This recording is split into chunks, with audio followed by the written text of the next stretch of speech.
Hello everyone, welcome to Aptitude Plus Academy for Civil Services. This is the video on daily topic-wise news analysis where I'll be covering the news from two important newspapers, that is the Hindu and Indian Express.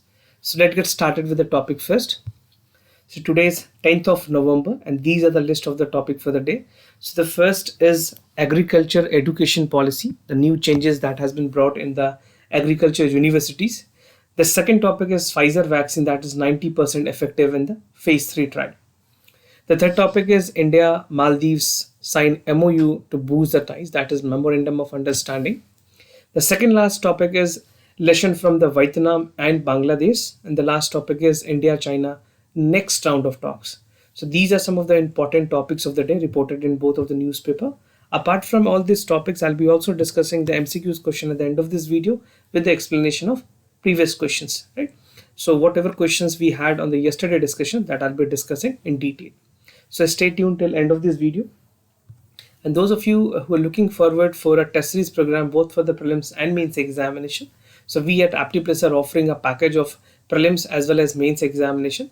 So what you have to do, you have to just refer to the description section of this video where I've provided a dedicated link which will help you out to get information about all these packages, and instantly you can also get the discount. So do check the description section of this video. At this time you will get a good discount. Now coming to the first topic, that is agriculture education policies. So the news has been reported in the Hindu, and talking the relevance of this news, this is pretty important for the general studies paper 3. तो आपके GS के paper 3 में इस तरह की चीज़ें काफ़ी important है, and at the same time some points here and there may be relevant for the prelims examination as well. So the first national agriculture education policy is set to be bring in the academic credit banks. Academic credit banks बनाने की बात की गई and degree programs with multiple entry and exit options, right? तो पहले हुआ क्या करता था, जिस बच्चे ने जिस कोर्सेज में enroll किया, they have to complete the courses, and inter migrations में भी थोड़ी problems आती थी. Now the policy would include 74 universities that would focus on crop sciences, fisheries, veterinary and dairy training. तो कुछ इंपॉर्टेंट जो रिसर्च एक्टिविटीज़ हैं उनके फील्ड्स, उनके दायरे, उनके स्ट्रीम्स को भी बढ़ाया गया है. Now the government has formulated a 6-member committee headed by the Vice Chancellor, and they have been asked to submit the draft policy report to the Ministry of Agriculture, right? Next month तक उनको ये report submit करनी है कि how this plan which regards to the academic credit bank and the degree program with multiple entry and exit would be executed in India. Now, more than 45,000 students are admitted into the agriculture university every year. बात करें जो एक overall जो population है student community की agriculture universities में, so that is almost 45,000 every year. This is for every year, right? And the new policy is set to assure some changes in their academic life, because agriculture is something which is predominantly very important in India, right? If it talks about the startups, talking about the organic farming, the things are growing, and globally also these sectors or these stream has been recognized well. तो India में इस तरह की जो changes हैं, that is also considered with the global parameters, right? Now coming to why this decision was taken, how important this would be. So the process started almost 2 months ago जब हमारी National Education Policy 2020 आई थी. उस time पे यहाँ पे भी बातें की गई थी कि किस तरह से पूरे यूनिवर्सिटीज़ लेवल पे, चाहे वो एग्रीकल्चर हो, मेडिकल साइंसेज हो, इंजीनियरिंग हो, या और भी मैरिटाइम सिक्योरिटी यूनिवर्सिटीज़ रिलेटेड जो भी बातें हैं, उनके लिए कहाँ कहाँ चेंजेस लाई जा सकती है. नाउ इन मेनी वेज अगर बात करें एग्रीकल्चर एजुकेशंस की, so it is ahead of the time and already aligned with the new education policies. Now जो हमारी NEP है, नई वाली जो NEP है, new education policy 2020, they wanted to shift a 4-year undergraduate program, that is undergraduate की जो degrees होती है in all agriculture universities, that has already the 4-year programs, right? So जहाँ पे एग्रीकल्चर डिग्रीज की अगर बात करें, so यहाँ पे मोस्टली जितने प्रोग्राम्स हैं that are linked with the 4-year program, right? Now 6-month internship की भी बात की गई है. If the things coming to the action, the student would be have to enroll for the READY. READY stand for Rural Enterprises Awareness Development Yojana. So this point can again be important for the prelims examination. They can directly ask you about this. So this is a program which will require student to undertake 6 month internship, उनको 6 महीने किसी भी rural area में एक awareness campaign और internship करनी होगी, which will be usually on their 4th year, जो उनके जो 4th ईयर होंगे, जो एंड होंगे किसी भी कॉलेज में, चाहे आप इंजीनियरिंग के स्टूडेंट्स हों या फिर मेडिकल के स्टूडेंट हो, या फिर if you are enrol in the agriculture universities, you have to go for internship at end of the year, right. End का जो सेमेस्टर्स होते हैं उससे पहले you have to go for the internship so that you can hand on training rural awareness के बारे में जानकारी हो, जो इंडस्ट्री की जो एक्सपीरियंसेस है उसके बारे में एक basically real hand experiences, practical experiences होने की ज़रूरत है, and research expertise and the entrepreneurial skill that would be further require to boost the sector and start your own business would be very much essential, right? So the READY scheme, which stand for Rural Enterprises Awareness and Development Yojana, would be further executed in these programs.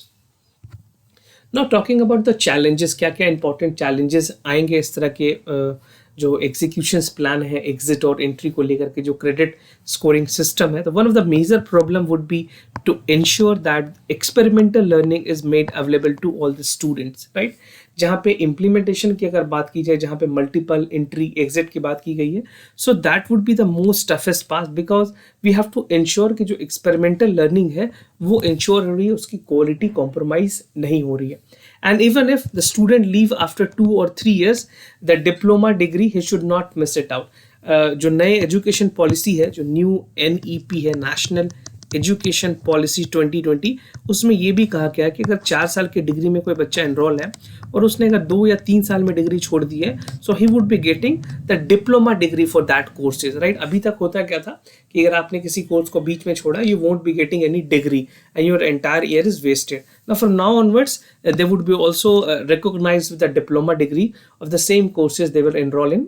And another major changes for the agriculture universities would be to push the multidisciplinarity, right? तो जिस तरह से जो बहुमूल्य या फिर अगर बात करें डिसिप्लिनरिटी के बारे में, तो it would be multiple areas and core basically academic profile which would be again taken into the considerations. Now coming to the second news, that is Pfizer vaccine 90% effective in the phase 3 trials. So this is a good news in terms of the COVID-19 vaccine development across the world, and Pfizer is a reputed company of the United States. So बात करें इसकी importance की, so this is pretty important for the general studies paper 3 specifically, and also some parts here and there may be relevant for the prelims examination. In the recent development, the pharmaceutical giant Pfizer has become the first firm to release the promising late-stage trials of the potential vaccine of the COVID-19, also known as SARS-CoV-19. So the company said that during the first interim analysis, the phase 3 clinical trial, that the vaccine candidate has been found with effective to the number of the people who were found to be with cures or effectiveness is 90%. तो पूरी vaccine की overall अगर बात करें effectiveness कितनी रही है पूरे 100 में, so this is 90%, right? Preventing the COVID-19 vaccine in the participants without eventing any prior infections, right? तो कोई भी रिवर्स कॉन्सिक्वेंसेस नहीं देखे गए, जिस तरह से एस्ट्राजेनिका के केस में था जो यूके में है. यू मस्ट बी रिमेंबर, आपको ये पता होगा, मैंने पहले भी इसके बारे में डिस्कस किया था, जिसकी वजह से ट्रायल भी रुक गई थी यूके में. So now talking about the Pfizer, they're performing well. 90% of the immunogenicity is performing and no one has been reported with any casualties, right? Now data monitoring committee का रिपोर्ट है जिन्होंने इस चीज़ को ऑथेंटिकेट किया and then certified कि जो Pfizer है उन्होंने जो जर्मन बायोटेक है, बायोनटेक जिसके नाम है, this is a German firm and Pfizer is from the USA. तो जो फेज 3 की जो एनालिसिस थी mRNA वैक्सीन को लेकर के, उन्होंने कहा कि जो external independent data monitoring committee है उन्होंने कोई भी ऐसी रिपोर्ट नहीं पाई जहाँ पे कोई सीरियस सेफ्टी कंसर्न का वायलेशन हुआ, right. So they have given a green signal. However the independent expert committee has recommended the study जहाँ पे they would continue the additional safety and efficacy as plan. तो अभी और भी जो trial 3 चल रहे हैं उसके जो और जो पक्ष हैं या फिर और जो पहलू हैं उनको जो चेक करना है, they would be again taken into the consideration. और जो इंडिपेंडेंट डेटा मॉनिटरिंग कमेटी है जिसको हम DMC भी कहते हैं, सो DMC would be finally coming with the conclusion report after the phase 3 trials. Now this did not provide details about any specific of the immune response. जो adverse reactions हैं as specific efficiency की बात करें अगर, जो vaccine candidate है उसकी immune response के बारे में अभी कोई जानकारी हमें नहीं मिली है। एडवर्स रिएक्शंस इम्यूनोजेनिसिटी के हिसाब से कुछ ज़्यादा पता नहीं है। और एज स्पेसिफिक एफिकेसी कैसी है, बिकॉज टॉकिंग अबाउट द कोविड-19 वायरस, सो उनके अलग अलग लेवल पे, अलग स्टेजेस पे अलग तरह से काम कर रहे हैं। Because people who are old age उनको ज़्यादा प्रॉब्लम आ रही है, and people specially below the age of 10 उनको प्रॉब्लम आ रही है, मिडिल एज में थोड़ी प्रॉब्लम कम है। सो एज स्पेसिफिक जो एफिकेसी है उसका क्या रिजल्ट है वो भी अभी डेटा मॉनिटरिंग कमेटी ने नहीं बताया। So this would be again something very important in the coming time. This is why the vaccine development at top takes a lot of time. जो बेसिकली इस बार पहली बार ऐसी हुई होगी कि किसी वैक्सीन को पिछले 1 से 1.5 साल में डेवलप कर लिया गया, because any vaccine that has developed in the world has taken not less than 8 और 10 ईयर, राइट। तो ये पहली बार होगा पूरे मेडिकल हिस्ट्री में, पूरी मेडिकल साइंस में, जो इतनी जल्दी किसी वैक्सीन को बनाया गया होगा। Now coming to the phase 3 trial that the Pfizer BioNTech candidate is taking, they're considering BNT 162b2. This number is not that important for you, but this would be somewhere relevant if you're writing anything in the mains examination, right? And that started in July 27th, and they have enrolled almost 44,000 candidates. The participants were enrolled, and the candidate is a single nucleotide modified messenger, जहाँ पे modified जो RNA होती है उसको vaccine के form में use किया गया है, and it has made short. तो सेगमेंट जो जेनेटिक मटेरियल्स की होती है messenger RNA, that was again provided to the human cell, कि क्या उसमें हार्मनेस हो सकती है, जो टारगेट प्रोटीन है उस पर वो किस तरह से काम कर रही है। और स्पेसिफिकली स्पाइक प्रोटीन, मतलब जो ऊपर की जो टॉप प्रोटीन होती है उसको स्पाइक प्रोटीन कहते हैं, of the SARS-CoV-2 in order to activate the immune response. ठीक है, जो स्पाइक प्रोटीन किस तरह से एक्टिवेट कर रही है और उसकी जो इम्यून रिस्पॉन्स है SARS-CoV-2 के वायरस के लेकर के वहाँ पे कैसी इम्यूनोजेनिसिटी परफॉर्मेंस है, ये सारी चीज़ें फेज 3 के ट्रायल में चेक की गई हैं। Now coming to the other news, that is India Maldives sign MOU to boost ties. So this is the memorandum of understanding between Maldives and India. Maldives being an important neighboring country. So this is important for your general studies paper 2 in the IR section, right? So to boost the ties, India and Maldives both countries have agreed to sign 4 important agreements, and this would include the total corpus of 100 millions that India would be providing with in terms of getting connectivity to the Maldives, that is Malay, other projects are there. I'll be telling the details in the later part of this video.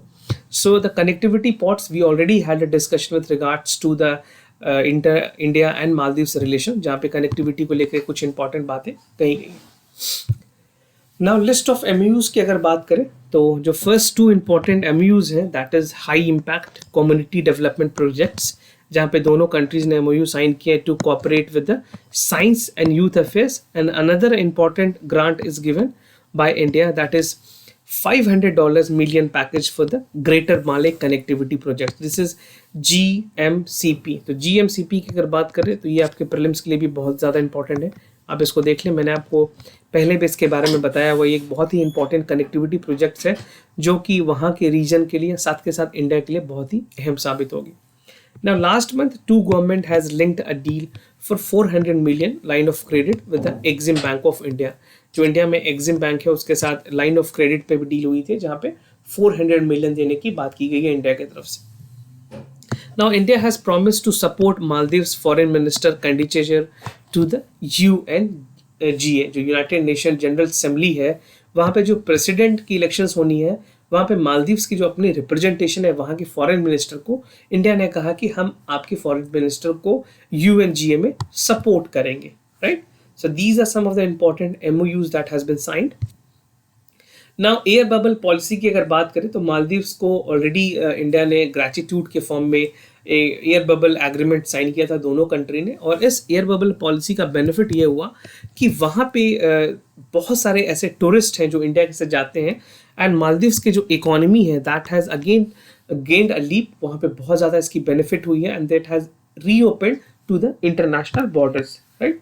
तो air bubble agreements के अपने बहुत ज़्यादा benefits हुए, खास करके मालदीव्स जैसे country को। नाउ चाइना की जो ग्रोइंग इन्फ्लुएंस है वो एक बहुत बड़ी कंसर्न है इंडिया के लिए, because India is concern with the Chinese growing influence in the region. जो मालदीव्स की जो रीजन है वहाँ पे जिस तरह से चाइना ने अपनी डोमिनेंस बनाने की कोशिश की है, उनको लगा कि अगर इंडिया कुछ नहीं करता है तो we can create that vacuum which is created, और अपनी वहाँ पे पैठ जमा करके इंडिया की जो प्रेजेंस है उसको कम किया जा सकता है। तो इस चीज़ को देखते हुए Maldives have remained under the साफ फोकस, और इंडिया ने ये डिसाइड किया है कि जो MOUs होंगे उसके मल्टीफेशेट्स अप्रोच होने चाहिए, ताकि जो भी रिक्वायरमेंट है वहाँ के लोगों को, जो वो सबसे बड़ी जो ज़रूरत है, जो स्ट्रॉन्ग डेवलपमेंट है, उस पर पहले काम किया जाए, so that infrastructure development, trade development, ये सारी चीज़ें पहले की जाए, ताकि कोई भी दूसरी country like China should not occupy the space of India in the Maldives region और इन द श्रीलंका और in any other countries, right. तो इंडिया की जो अपनी रीजनल कनेक्टिविटी है, या फिर खास करके नेबरिंग कंट्रीज को लेकर के जो एक्ट ईस्ट पॉलिसी में या और भी चीज़ें पॉलिसीज़ हैं, उन पे काफ़ी ज़्यादा जोर है। Now coming to the relation from the Vietnam and Bangladesh, so this is again important for your IR। यहाँ पे बात की गई है किस तरह से जो ट्रेड है उस पर दोनों कंट्री ने काफ़ी अच्छा परफॉर्म किया है। चाहे वियतनाम की बात करें मर्चेंडाइज में, या बांग्लादेश की बात करें, both countries have performed well, और इंडिया को क्या सीखने की ज़रूरत है इन दोनों से। तो आपके मेंस एग्जामिनेशन में एनालिसिस बेस्ड अगर कोई क्वेश्चंस आते हैं तो आप ये पॉइंट्स को इंक्लूड कर पाएंगे। Now, Bangladesh has become the second largest apparel exporter after China, और Vietnam has exported has grown up to 240% in the past 8 years। ये दोनों कंट्री की परफॉर्मेंस है और इंडिया से ये कहीं आगे है।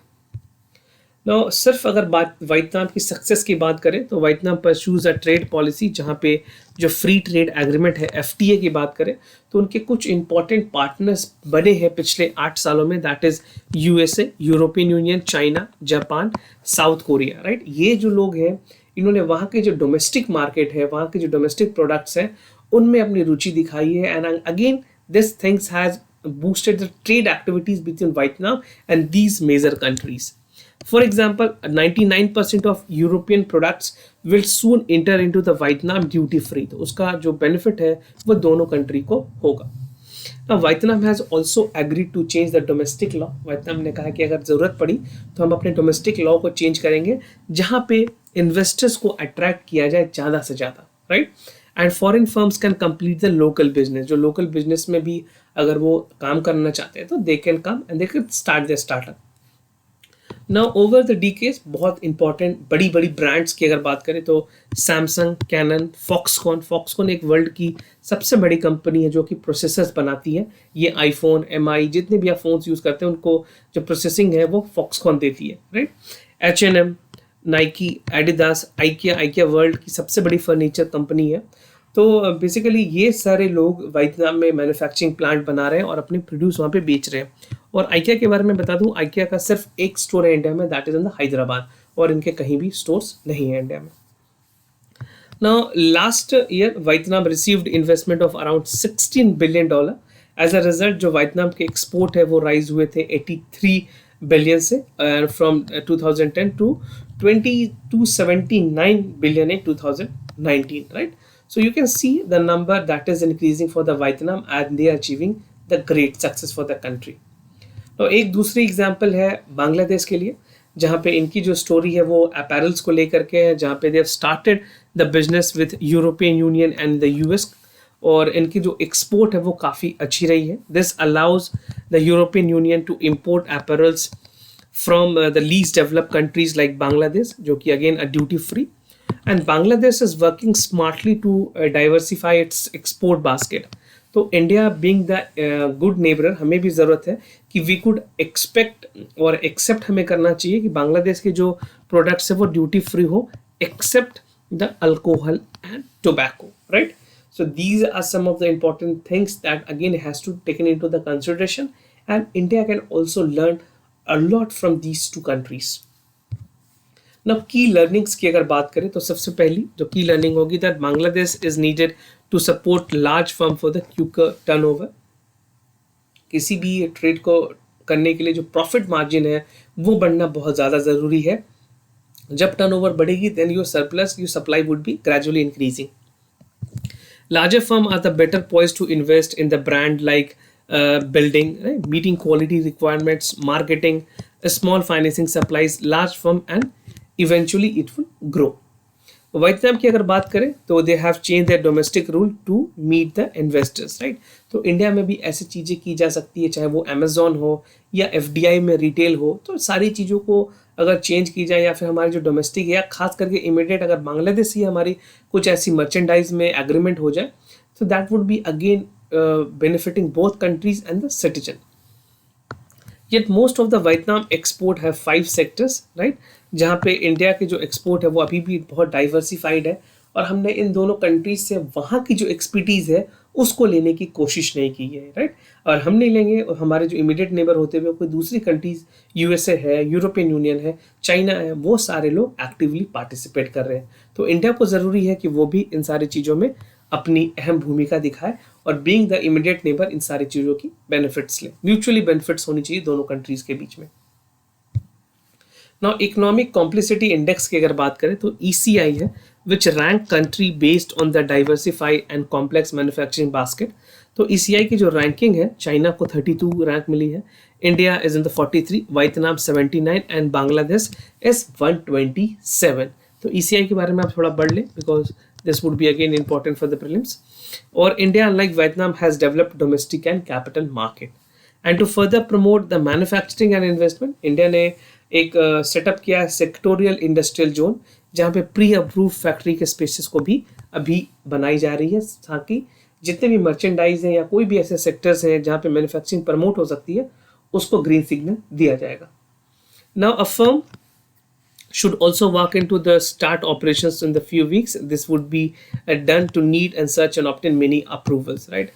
So इंडिया में पहले के मुकाबले ease of doing business को प्रमोट किया गया है, बट जिस कंडीशंस पे रखे जाते हैं वो भी अभी चैलेंजिंग है, लोगों को इसमें अभी भी परेशानी होती है. So government is taking action subsequently, but it is more needed कि और भी ज़्यादा जो ट्रेड और बिजनेसेस हैं उसको, जितने भी रेड टेपिज्म है इंडिया में, उसको हटाया जाए और उसको और ईजी किया जाए, right? Now coming to the other news, that is India China next round of talk. This is important for your general studies paper 3 and general studies paper 2. Now recent में जो कमांडर लेवल की talk हुई है between India and China, तो एक broad proposal रखी गई है कि जो डिसएंगेजमेंट है ईस्टर्न लद्दाख में उसको जल्द से जल्द पूरा किया जाए. And another round is scheduled to be held in this week. तो डिस्कशन में ये चीज़ें फाइनलाइज हुई हैं कि किस तरह से जो अगले नेक्स्ट राउंड में जो भी जो वहाँ पे मिलिट्री की डिप्लॉयमेंट की गई है चाइना की तरफ से या इंडिया की तरफ से, उनको पूरे तरह से डिसएंगेज किया जाए और वापस वहाँ पे उस एरिया में शांति बहाल की जाए. Now the efforts are made between the both countries to pull back some of the vehicles and armed components, right.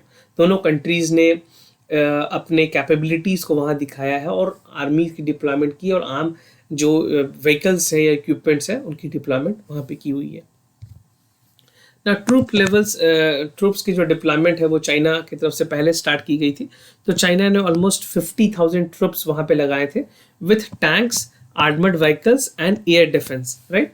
तो जो बाउंड्री के जो एरिया है वहाँ को प्रोटेक्ट करने के लिए, despite being all the peace processes चल रही है, म्यूचुअली बात हो रही है, उसके बावजूद भी इस तरह के काम चाइना ने किए हैं. तो उसको मात देने के लिए India has matched the things what China did. हमने भी बहुत सारे मिलिट्री जो ऑपरेशंस के ख्याल से या फिर जो डिप्लॉयमेंट है अपने ट्रूप्स की, मिलिट्री पर्सनल्स की, आर्म्ड व्हीकल्स की या एयर डिफेंस सिस्टम की, हमने भी वहाँ पे डिप्लॉय किया हुआ है, right. So both countries now want कि इनको धीरे धीरे डिसएंगेज किया जाए.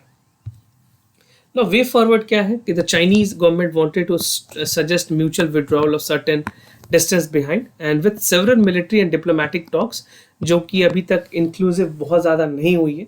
तो ज़रूरत है कि essential चीज़ों पे ध्यान दिया जाए. बहुत अभी हार्श विंटर पड़ने वाली है. लद्दाख इस टाइम पे -डिग्री पे चली जाती है, करीबन -50 के आसपास. तो इस टाइम पे ये ज़रूरी है कि सोल्जर्स को भी देखा जाए, सोल्जर्स की जो प्रॉब्लम है उसको देखा जाए और किसी भी तरह से इंडिया और चाइना के बीच में war is not a solution, right. We have to understand the things which is not in favour of a citizen.